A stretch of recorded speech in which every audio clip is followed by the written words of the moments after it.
What's good? It's Casper. Today's video, I'm going to be talking about the movie 127 Hours. 127 Hours is a 2010 film. It's rated R and it's an hour and 34 minutes. Directed by Danny Boyle. So with this movie being based on true events, I never really got into what really happened, especially with the main person involved in this tragedy, Aaron Ralston. Whenever I'm able to watch a movie that are based on true stories, that's when I usually get into that story a little bit more and what was real, what was not. So the fact that James Franco is the main actor in this movie and playing a real life story, I thought it was something that I had to get into right away, especially the fact that this happened a while ago. In this movie, we have a mountain climber by the name of Aaron Ralston. Long story short, in here, he ends up getting trapped in a boulder near Moab, Utah. When he gets stuck, he's there for almost about a week or so. During this movie, we're seeing basically how this person dealt with being trapped in there. A boulder has his arm stuck in there. We're seeing Aaron go into desperate measures to just survive, and hopefully someone can save him. So with this movie being an hour and 34 minutes, I thought just the length in general did a good enough time on explaining this trap story. People behind the scenes who actually did a really good job on the editing, did a good job on the different camera angles, camera placement. I think a lot of the additions of just putting here and there the creativities added to this movie. The editing in this movie was something that I felt like made this movie flow. A really cool creative styles. You can see this character is super dehydrated, and I really like how a lot of these effects added to what this person is dealing with. Be aware of just a lot of different transitions, random moments, but these random moments from a viewer, you can see like, dang, like look at these normal thoughts and look at how this dehydrated person is trying to process all this. There's a lot of scenarios in here where they don't rely on just one specific, okay, this dude is tripping out, so let's go back to this tripping out camera angle or quality. Every trait that a human has, especially being hungry, sleepy, and so on and so on, every section of those moments had a different edit, creativity, cool ideas to make this movie flow. Director chose really good close facial camera angles to show James Franco's character really go through it. There's literally a build-up with this dude being at his highest moment of being this outdoors person to being in the most lowest way possible any human can be. An interesting thing to see, especially from James Franco acting on the levels of his energy. Very believable moments of literally dehydration. James Franco in here, there's not too many actors in this movie. You do have James Franco's character have his family while he's being delusional in here show up. So those are like the characters that we see. But James Franco is the main character, the main focus. You just want to continue to see how this person is handling every hour, how he's handling every day. Very insane that we're seeing this dude go through days of literally being in the same spot. James Franco, well done performance, good acting. James Franco kind of gave me a vibe in this movie where he did his research on Aaron and he did some research on just the backstory of who Aaron is as a person. So you can see that there's dedication with James Franco in this movie. You can see that he didn't want to just put out a acting performance of someone just trapped in the boulder. You can actually feel with this performance that he wanted to be that person really stuck in there. A lot of the emotions were insane. A lot of the stuff that he does in this movie were very creative. Studied a lot of different ways a face looks when they're going through trauma, and I think James Franco throughout this movie chose good expressions showing, he's going through it a lot. At times in this movie, he did kind of look like Justin Bieber, and I'm just like kind of seeing that look a little bit with just the scruffy look. James Franco nailed this performance. James Franco, for what he had in here, just being stuck in there. There's not many people that could actually make a believable performance like that, and James Franco is one of my favorite actors just because, a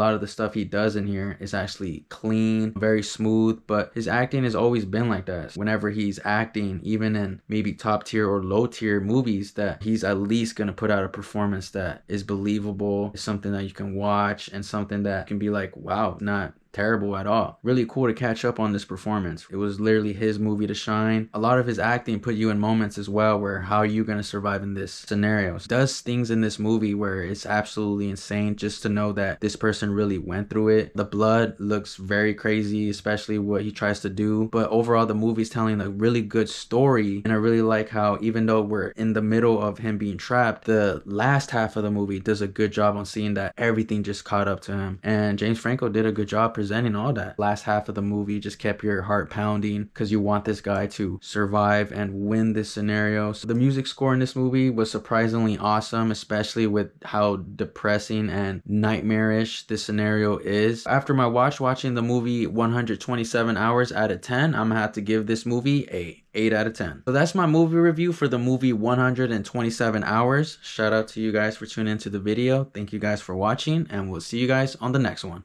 Peace, y'all.